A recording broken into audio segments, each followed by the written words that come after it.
Guys, somebody wrote to me and shared this with me. She said that her husband warned her and made this particular statement, said, if I do not knack you anytime I want, it actually means that you are cheating on me. And anytime you reject it, be ready to go back to your mother's house. Now, I thought quite wisely to share with you. And I asked her this question: how long have you people been married? She said, we have been married for 5 years. And I asked her, have you people been having issues with knacking? She said no. Normally, if he comes and I tell him that I'm not ready, he will just go and relax. And whenever I'm ready, I go to him. Sometimes I will need it and he may not be in the mood. But suddenly he lost his job. And since he lost his job, we raised money and started business. And that business started moving well. And we discovered that we are making money more than they used to pay him. And after some time, I discovered that my husband, who does not keep late nights, started keeping late nights. He will go out, hang out with friends, and I'll be asking him, why are you doing this? I'll ask him, why are you doing this? He said that he is making the money. So since he's making the money, he should be entitled to also eat the money. That if I like, I can go out with him. Now, I am not complaining with that. But this thing that he just told me, from the last time I checked, my husband is someone who is mean.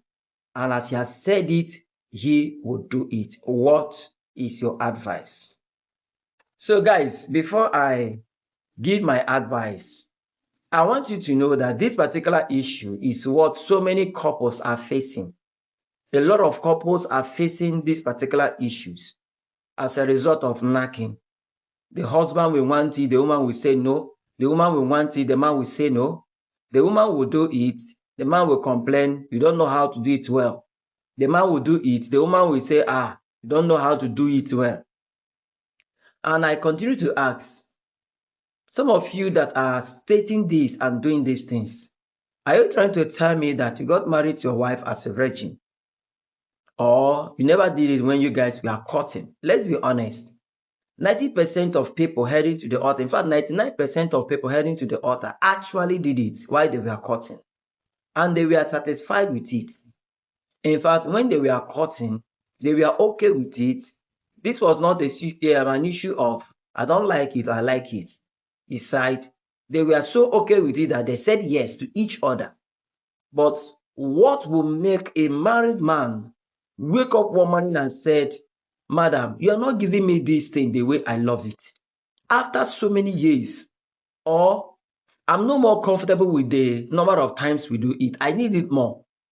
And what will make a woman wake up one morning and tell her husband, I've been enduring this, you have not been satisfying me the way I want it? Now, can I share with you the bitter truth? Anytime a woman begins to speak on this, two things are involved. It is either she is cheating on her husband physically or emotionally. I repeat, anytime a woman begins to complain about the sexuality of her husband or the way they do this thing after so many years in marriage, it actually means that she's actually cheating on her husband physically or emotionally. What I mean by physically, it actually means that maybe she has been doing something behind the husband's back. And when I mean emotionally or psychologically, means she may not be doing that physically, but maybe she has been watching pornography or she has been involved in one conversation that is so deep that will arise or arouse some of these sexual feelings. This is what I mean. And when a man begins to say this particular thing to his wife, two things are also involved. It is either the man has started to cheat on his wife, or he is looking for reasons to cheat. So I have to give my honest advice to you, madam. There are two ways to a coin, and you should be ready to face it. Before you got married to this man, there are the lifestyles that you notice in this man's life. You know him to be someone who speaks and you cannot interrupt him. And anytime he makes his decisions, you cannot say no to it. This is something and the foundation you have built over the years, and you have endured it. And you cannot tell me that this is the first time of him making this request. Even though he's making this request at this time, but this is not the first time of this man coping up with this type of lifestyle, stating something that you must do or else you go home. It actually means that this man is made up. Maybe you have had this lifestyle of anytime he comes, you are giving him one reason or the other. And because of the way he works, maybe he works for someone, he's under watch. Time to wake up, time to move for work, and time to come back, everything regulated. So he could not say no. In fact, when he comes back, he's always weak. But you, currently, you guys are now doing business. So as you guys are doing business, you have the whole time. You go to shop the time you want. You go attend your business the time you want. You have time to hang out. So there is a lot of energy. You have food. You are eating. Anytime a man eats well, his sexual hormones become so active. So this is one truth.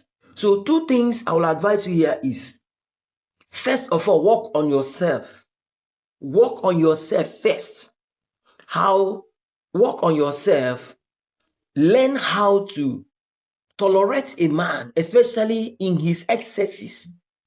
Learn how to tolerate your husband, especially when he's displaying his excesses. Because no matter how hard a man is, there is always a soft spot in his life. And secondly, it is time to develop yourself so that your husband will know your value. These two advices, the way you talk to your husband means a lot. There's a way you talk to your husband, people will say you are using charm on him. When you say that he's too hot, they say too hot cannot make it right. Find a way to bring him down. And when you think that he's too down, find a way to make him hot. This is life. And secondly, work on yourself. Work on yourself. Show him that you are very much important to him. In fact, prove to him that without him, you can exist. By the time you prove to your husband that without him, you can comfortably exist, he will never threaten you with divorce. In fact, when he sees another woman outside, he looks at that woman as, no, this woman cannot be compared with my wife. If you talk of humility, my wife is there. And if you talk of hard work and intelligence, my wife is there. So this is the two things. Now, beauty is vanity. No matter how you make up, dress sexy before your husband, just to hold him and pin him in marriage, one day he will see another woman who can do it better than you. But these two vital points I have given will sustain you in marriage. Humility, and bring yourself to that level where you would be valued. So there, if you have your questions, you want to write to us and tell us, these are the things that you want, these are the things confusing you in your marriage, I will be very, very obliged to answer it. And I'll be posting these videos every night from 8 to 10. My videos will be uploaded on Facebook and on YouTube. So you continue to listen. In fact, I'm using this from 8 to 10. I'll be attending to questions that people have asked within the day. I will attend to them. I'll post it at night. Then every other videos I'll be posting are the things that are tips, or there are things that people who are in a relationship or who are married need to know, so that their life will continue to blossom. So if you have found this video interesting, this is Icomania, and give this video a like. Make sure you share it to as much group as possible. See you in our next upload. Bye for now.